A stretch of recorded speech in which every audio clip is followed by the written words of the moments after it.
greatness out here on this pier. Greatly appreciated. And Well said. You we as talk well. about greatness, like the new thing now, everybody says, well, there's a level to this stuff. Well, it's one thing to play. It's another thing to be in the Hall of Fame. And the last gentleman is out of this group here is a Hall of Famer. And I was there in Springfield when he got enshrined. So I'll allow him to introduce himself, and you take your applause after that. Tim Hardaway, Carver High School, UTEP. Got drafted by the Golden State Warriors '89. Run TMC.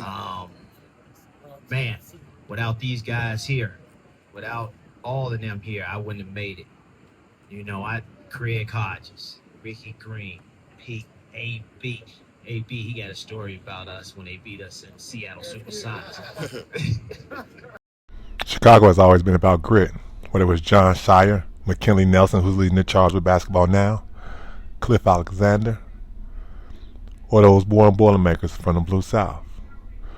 Or maybe it's Miles Reynolds hitting the big shot at Chicago State, Nazim Muhammad winning the championship, Jabari Parker setting the trends, leading the way from Jolly Okafor, Rod Strickland, and my man, Sonny Parker, Tim Hardaway, Mike Finley.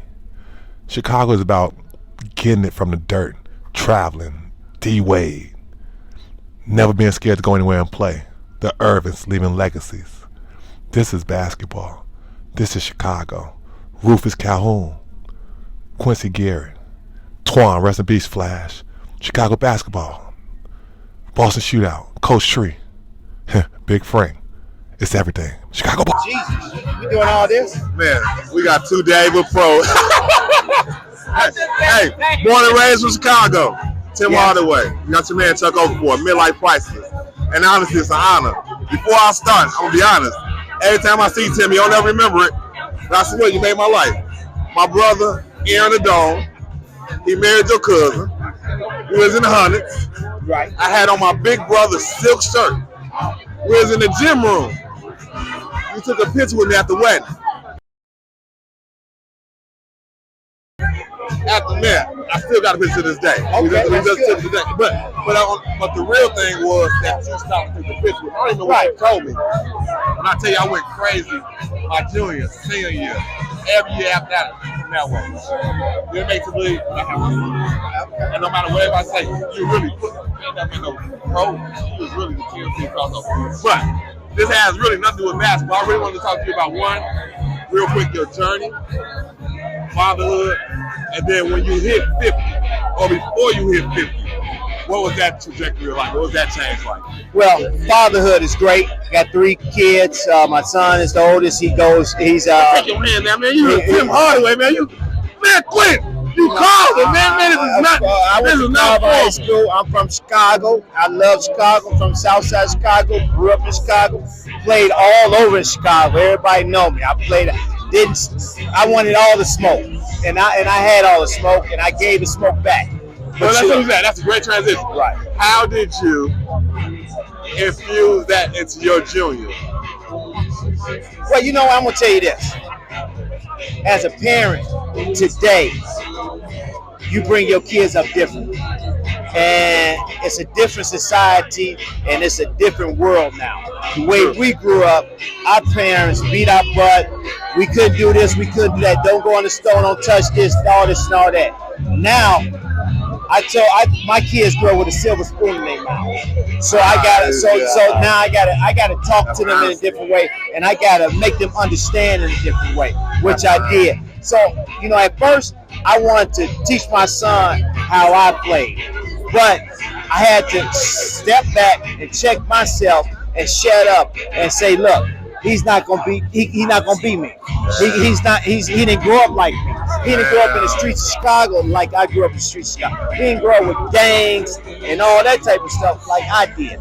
So I had to check myself and let him grow as a man and as a basketball player, and let him come to me and ask me, Dad, what do I need to work on? How do we do this? Let's go in the backyard and teach me that, this and that. So it was different for me, and I encourage all parents, this not for you. Hey, it's not for you. It's for them. different. It's for them. You gotta let them learn, because you're gonna hurt them and set them back, and they're not gonna be able to go out there. They're gonna be so angry at you.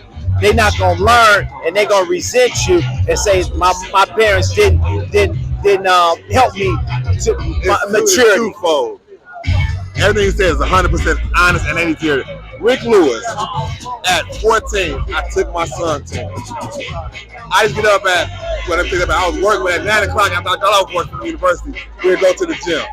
My son said, hey, Dad, let's try to do it in the morning, right? 5 o'clock one morning, we go work out exports. He wasn't going hard. I said, you do it again, we going home. He did it again. We went home. I said, we're home. But right now, I know it's a turning point. If I go too hard on him, I can't be the same one as basketball. I'm like, oh, do your homework, make your bed. And I went to Rick Lewis, and Rick told me, he said, clean the word. Hey, you want him to be a dog, don't you? Yeah. He said, he ain't go through the shit you went through. No. He ain't grow up on 87. No. He ain't lose his mama at 18. And when he told me that, I said, yeah. You're right. They're not gonna grow up like we grew up. Much love. We're gonna stop. Hey, wait, thank you. You are no real shit. Thank you. Make sure I close that. Oh, that's real. Midlife Priceless. Wait. She might not want to be on camera, but we took her table. It's always fun, 1 to 50. Thank you, baby. That ain't never gonna happen. This is a special episode of Midlife Priceless. I have my college coach. I do, real talk. For real. And it's a difference when I say my college coach, because you don't understand what I was going through at that time. I hear you. No. You was wondering how I could pop up and coach and practice on time. No. That's a whole different story. I feel you. That was crazy. But with him being my coach, you made me come to practice at 5 o'clock. In the morning. It was a pleasure from what I was leaving from. I was leaving from 87 Exchange. Literally selling drugs. You had no idea. Ask Terrell. Ask anybody, Corey. Right, maybe they told you at the time. Afterwards. So much. Right. And they tell you, like, every morning I still come just because you was there. So when I say I honor you, I truly honor you. That's a respect thing. Right. And then second, like I said, champion, civil rights leader, stand up before anybody thought it was cool to stand up for ourselves. And I asked you a question like, now it's cool to respect what you're doing. Mm-hmm. I would love to start out with that. Is it more, you don't take me as a person that would ever get upset about it anyway. Right. But does it feel like a negligence on our part? No, really, when I look at it now, to see young brothers like Colin Kaepernick, see all the young brothers in the league who are taking a position that they've been taking, I feel like it's just, it's handing off the baton, man. And just I had a chance to talk to John Carlos about it. And he was saying how in 1968, they were caught up into the movement, the civil rights movement. Then you look at Colin Kaepernick, he was caught up into the Me Too movement and the whole. It was a vacuum when I did it. There was no movement. So there wasn't any groundswell of support to be behind me, as well as, at that point in time, the media and the organizations, whether it be professional sports or whatever, they were in cahoots. So you would never be able to have a rebuttal to what their position was. So for me, it was a blessing to be able to know that I stood on what I was supposed to, but at the same time, understanding that, everybody wasn't taught what I was taught coming through college. So just to be able to see young brothers get it now, it's a blessing, man. And to still be able to be around. I want to be a realist, mm-hmm. right? It's different levels to it, right? Absolutely. And he just said Colin Kaepernick. Mm-hmm. And what he did, he gave up his whole career for a few. Muhammad, Mahmoud Abdul-Rauf. I'm sure there's a lot that I'm not mentioning. Mm-hmm. So, honest question: do you think a lot of athletes today are really just scared to do it for real? So it's kind of commercially when they say it, because you put it all on the line. Yeah, and they put it all on the line. The ones that I previously mentioned. Yeah. It's a difference now from a T-shirt. And the difference now, I think, is like you say, the amounts of money that's being made. The value of a John Carlos going to the Olympics and coming back and not being able to have a job, and the economics of what happened with his family. And now you have guys who are making $100-200 million, and we still don't take the choice to be able to stand up for our people. And I feel like now once you make that amount of money, you're free. And I think the freedom of mind and the freedom of mindset depends on where you at, man. And now, it's so easy to fall into, like you said, the commercial mindset of it. And, you're not negating anybody making bread, but at the same time, understand how you got the dollars that you got based on the sacrifices of the people, whether not even my generation, but the generation of our ancestors. Wait, I'm doing that. You just made this so much more powerful than I could possibly imagine. Like, seriously, but that's... Because that's where it's at, man. You look at it, for instance, you pay one player $250 million. One player. Mm-hmm. That's the entire civil rights budget from 1948 till when? And then we got more than that now. We got players, we got politicians, we got actors, athletes, entrepreneurs, every business. But what we don't have, organization. We're not organized. We're not organized to the point. We're organized in different sectors. You know what I'm saying? Let me ask you a question I ask my people when we high. And I say I smoke weed. Yeah, but it's a real question. Yeah, you do. Yes. I say less. So, I say for us to do, and I say us as black people, we got to be willing to die, right? And you just said organize. Who can organize? We got so many different ways that we dissect. And you know what's so wild about it? Is that we stop and look one-to-one. You feel me? One-to-one. Mm-hmm. But one-to-one has to be the same message. The Hispanic nation, the Jewish nation, the Italian nation, the Polish nation, they're a nation, so they have a message. We are still stuck in African American, Negro, Black, so YN, Black, gay. So going back to the point. Organization has to be can we get that organized? the unity of what we look like. How? Right? That's what we're doing right now. This is happening. This is happening now. This is the crazy part, is that let us not get ahead of ourselves. Let us organize one-to-one, local. My position right now is Democrat, Republican. It's a uniparty. It's money behind them both. Mm-hmm. What's necessary for us is a grassroots. In America, the only time we make movements is when it's grassroots. It ain't no trickle down where somebody with $1 million is starting this thing. No, it's just like this. It's just like what we just went through. This organization that we got of former NBA basketball players from Chicago is critical. That what we had this morning can change America, because Chicago can organize with New York, can organize with LA, can organize with, you know what I'm saying? Wow. And that's we starting it right here. We're blessed with you. We're starting it right now.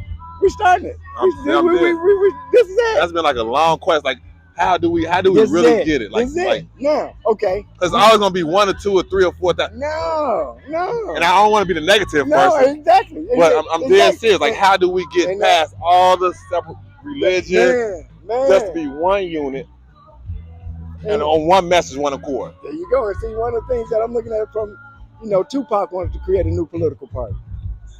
And then looking at how things are going today, I had a conversation with my youngest son, and I told him, I said, man, it's almost time for a new political party, and that political party should be the Indigenous People Party. Because indigenous people in America, whether you're black, brown, you're red, or yellow, you've been oppressed. You feel me? And your oppressor is coming from one source, and that source is... And just make sure I can come up with this on YouTube, just to make sure we can get this aired. Hey, you shoot better than Steph Curry. We got to throw some basketball in there so they won't pay attention to everything else we just said. No, I'm dead serious. I know you're dead serious. I'm dead serious. The thing about with it all, man, we was doing what we did before Steph. And Steph's dad and myself, we had a chance to compete against each other. Sir. And during that period of time when shooting was a weapon, but it wasn't a weapon of choice. Exactly. The weapon of choice field goal percentage. Big man in the paint. Move off of that. Get some screen and roll actions happening off of that. But the main objective now is everybody's dribbling. You're getting screen and rolls wherever you want them. So Steph has the opportunity to shoot 25, 30 shots a game. It would take me back in 1991 when I won my first three-point contest, it took me probably 2 weeks to get 10 three-point shots because it wasn't a staple. The staple was when they kick it out to you and you got space, then you knock it down, but you got to knock them down because you're not gonna You be don't get the getting. opposite. You ain't getting 10 of these bad boys to run. Let's do this. You know? First of all, thank you. Oh, come on, brother. This is a special episode of Midlife Priceless. And I'm hitting on 50 in September. I got to finish with this stuff. I'm hitting on 50. I feel young as ever. Good. But when you was hitting on that 50 transition, any words that you can give me? Health, wealth. Okay, dig this. Stuff that you're going to accept at 49, the day before your birthday. When that birthday come at 50, you're going to be like, I don't want to hear that shit. Okay, it's truly, to me, you had a half century and you realize in your life that you done learned your lessons, and now you have the right to say no. You feel me? That's you got a right. They said that today. You got a right to say no. And at 49, you will deal with what they talking about. But at 50, you be like, look, I can't help you. No. And ain't nothing wrong with that. But the reality is that you got to go through the experience of 49 and a half, and then when you step on that 50 mark, man, and like you say, Thank you, Coach. The biggest part of it is staying young. Is your mental focus, brother. You know, your mental focus and taking care of what you got, man. I love you, man. I tell you, you had no idea. That's the truth. Okay. I mean, I love you, John. Thank you. Midlife Priceless. Midlife Priceless. Oh, that's a good house. Everybody look amazing. All right, this is your man, Chuck Okafor, with the first episode. Actually, no, this is about the third episode of Midlife Priceless. I'm blessed with... Stop laughing, Kate. I'm ready. All right, start over. All right. Okay, start over again. But it's like the laugh, Okay. man. All right. First episode. All right, no, this ain't the first episode. All right. About the third episode of Midlife Priceless, but this is a special episode. This is the Chicago Basketball Legends episode that was brought to us by Mr. Capers himself. Very appreciative for what you did. Tell us why you did it and why we out here on 31st Street at the Pier. So the reason we did it is because Greg here suggested that we honor the NBA players that came from Chicago. So we did it here because Nikki is a fabulous owner, Nikki Hayes, and she offered her place to us. So you bring Greg together with Nikki, and then they call me, and this is what we get. And it's the first, and we did it in 2 weeks, but this is going to be bigger and better next year because we probably have 75 to 90 former NBA players from Chicago. So I listened to you give everybody their roses, right? And when I was listening to you, you gave a tribute to your dad, right? And I'm just thinking about all the times my son said you spoke to him, right? So you're one-on-one, one of one, I should say. The advice that you said your dad gave him regarding finances, life, going through the NBA, you've seen the struggles, the good and the bad. What would you give the next crop of young high schoolers that's in Chicago right now? Again, this is from the good thing is you are part of the culture, so you're never outdated. You see what I'm saying? So you can tell them exactly how it is right now, what they need to look out for, and whatever the ills and wheels are with it. So first thing I would tell them is understand that basketball has changed. High school is a business now. College is a business now. So if you don't devote all your time and energy to doing it right, you don't have any chance of being successful. But the key, and why we bring this together with these former NBA players, everybody that was sitting out there was an outstanding high school player and college player that didn't get opportunity. We have these resources, and the most important thing you can have is a mentor that actually knows what they're talking about in your life. And Greg, I ain't gonna do you like that because you're an entrepreneur, you're a business owner, you brought us all together. Pier 31 and fan from Chicago. I want to ask y'all both this question because I heard Tim said, but you posed the question to him. You said that we need to bring back and do a lot more for the city. He said they won't listen. How do we combat that? Because I personally don't believe in it. They won't listen. Well, I don't want to put anything on anyone that they can't handle. It's not that they won't listen. I believe that the older you are, the less they listen. So when we have an event like this, from now on, we got to get the guys that are playing in the league right now to come back home, support us, and engage with them. And once that happens, I think they'll look up to the words that are being said. And currently, I say you, I'm not trying to cut you off, but you're important from not even a basketball standpoint. You're important from a business standpoint. Well, first of all, we got to bring the two generations together. Old age, new age, we got the wisdom, they got the tech, and somewhere along the line, we got to sit down and even it all out. And that's it, man. And as far as the youngins, man, show up on time. You want your money on time, put the work in. Real simple. I appreciate it. I said 2 minutes. We had 3 and 29. I'm about to do 2 edits, but no, thank you. This is a blessing for me. Hey, come on, you're getting back. Big Red. Big Red's going to get post moves. He He was magic before magic. No, this is before we close out was a blessing. I took a picture with Tim. I had my play brother-in-law married his cousin. And I tell him the story every time I see him. I was like, you don't know how many you made my day. I was at the wedding. Not Ida B. Wells. 116. I say he took a picture of me. I had my brother's silk jacket. Hey, but I still got the picture to this day. 8th grade, Tim hugging me. I'm like, oh man, you don't understand. And then you took a picture back with him today. Man. All right, so I gotta roll. Y'all be safe. Thank you.